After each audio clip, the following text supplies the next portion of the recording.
It's not a game, it's a rich thing.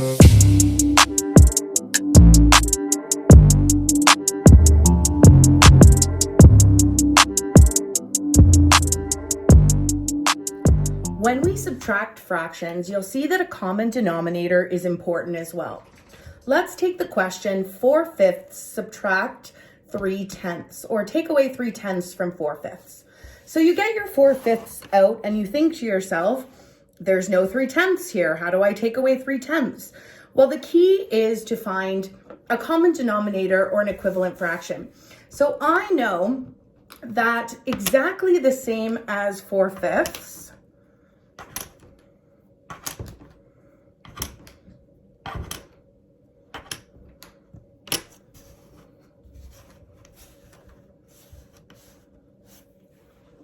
is 8/10.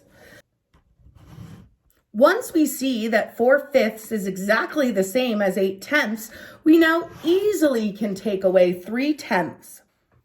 What's left? 5/10, or 1/2. On paper, that looks like this. 4/5, and I want to take away 3/10. We found a common denominator. We found out that 8/10 is exactly the same. It's exactly the same as 4/5. And I don't have to change this fraction at all because it already is in the common denominator form. If I take away 3/10 now from 8/10, I see that I have 5/10, and we saw that we can reduce 5/10 down to 1/2. Now, when you're finding the common denominator, remember that whatever you do to the denominator to get it to that common denominator, you need to make sure you do that to the numerator to keep it equal and the same. Let's try another one. So we have a third and we want to take away 1/4 from that third. So in order to take away the quarter from the third, we have to find equivalent fractions for these two numbers. Now I'm looking at my denominators and I'm thinking right off the bat, I'm probably going to be looking at my 12ths.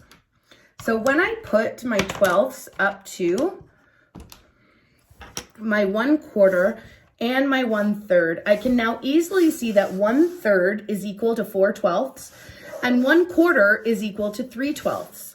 So now if I want to take away 1/4 from 1/3, I see that I'm left with 1/12.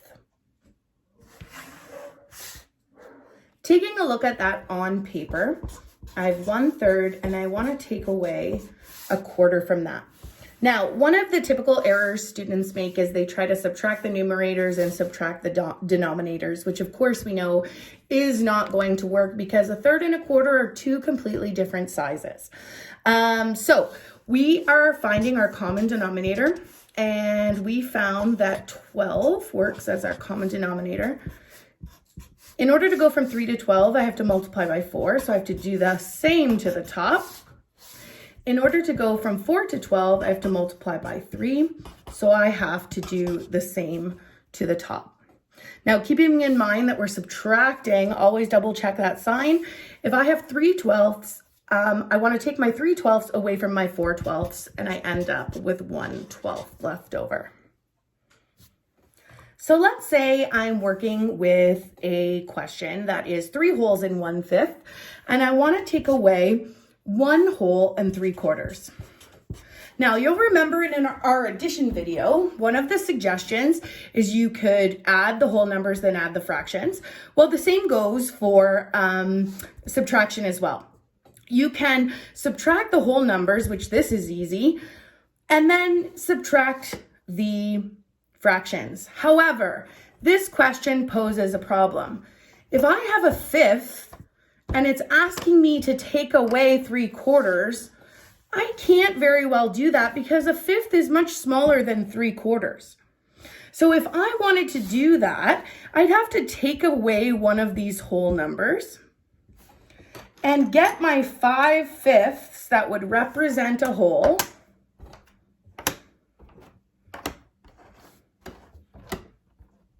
Then I would be able to take away my 3/4 from that, finding a common denominator and all of that. So for most students, I find that flipping these questions to an improper format is much, much simpler in finding the answer, instead of pulling or borrowing from one of the whole numbers to do the subtraction of the fraction. So you'll remember that changing a mixed into an improper, 3 wholes, we're seeing how many fifths make 1 whole. So I know that 5 fifths make 1 whole. So 3 wholes would be 5, 10, 15, plus 1 more would be 16 fifths. Now, a quick way to do that would be to multiply 3 by 5 and then add 1. 3 times 5 is 15, plus 1 is 16 over 5. And in order to find my quarters, I know that I have 1 and 3/4. So how many quarters are in 1 and 3/4? Of course, 1/4 has 4, plus 3 more would be 7/4. Again, we can do that the quick way, where we multiply 1 by 4 and then add 3. 1 times 4 is 7.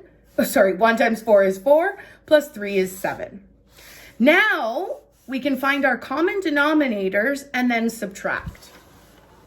So 5 and 4, I'm trying to think of a common factor that each of those numbers have in common. 5, 10, 15, 20. Wait a minute. 4, 8, 12, 16, 20. So I know that both of those numbers have 20 as a factor. We also remember from our last video, you can just multiply the denominators. In order to get from 5 to 20, you have to multiply by 4. And whatever I do to the bottom, I have to do to the top. So I have to figure out 4 times 16. 4 times 10 is 4D, and 4 times 6 is 24. So you have 40 and 24 make 64. In order to get from 4 to 20, I have to multiply by 5. Whatever I do to the bottom, I have to do to the top. 7 times 5 is 35. Now that I have my common denominators, I can subtract the numerators. Remember, you just copy that denominator down because you're figuring out how many 20ths are in this question. So if I have 35, I'm taking them away from 64. So if I take 30 away from 64, I have 34. If I take 5 more away, I have 29. Now remember, we're not done. The question was given to us in mixed fraction form, so we want to put it back into mixed. How many times does 20 go into 24 or 29 without going over? That's 1 whole. And then how many are left over? There's 9 left over 20. The last thing I want to check is I want to make sure that I can't reduce this any farther. So I'm thinking about my divisibility rules, and if there's anything that will divide evenly into 9 and 20, and there's nothing. So I'm at 1 and 9/20. Now you could definitely give the borrowing strategy a try. So here's how it would work.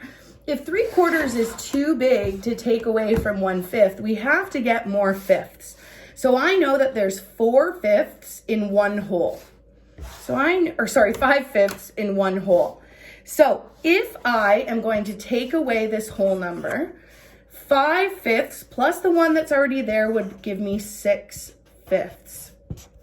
And then I would have 3/4. Now, if I had 6 fifths, that's way bigger than 3/4, so I can now take away 3/4. So here's how it would look. I would subtract, of course, the whole numbers, and I would have 1. And then I would want to make sure that I subtract the fractions. So let's take a look at how I would subtract those fractions. So 6 fifths subtract 3/4. Now I'm going to find a common denominator of 20. And I know to get from 5 to 20, I have to multiply by 4. So I have to do the same to the top. So I end up with 24. To get from 4 to 20, I have to multiply by 5. So I end up with 15. And then I just subtract the numerators. So I have 15 take away 24, and I end up with 1 and 9/20ths, the same as before. So pick the strategy that works best for you.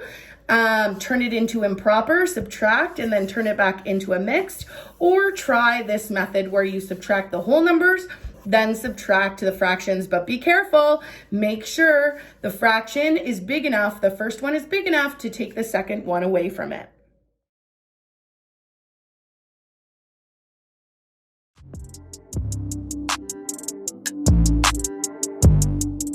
In order to subtract fractions, you have to find a common denominator, then subtract the numerators.